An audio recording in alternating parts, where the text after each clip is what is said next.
of you have witnessed this beautiful bird in Qatar?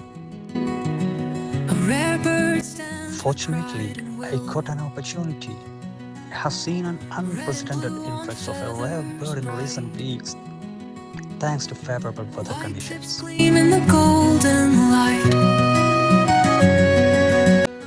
The bird, called hoopoe, is a colorful bird that is found across Afro-Eurasia, notable for its distinctive crown of feathers. In the park where the sunlight spills, is the only extant species in the family hoopoe.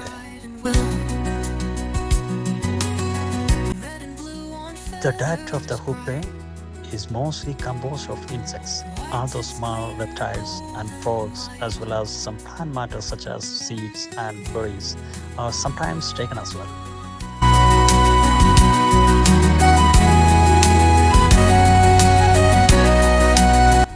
It is a solitary forager which typically feeds on the ground. More rarely, they will feed in the air in pursuit of numerous swarming insects, where their strong and rounded wings make them fast and vulnerable.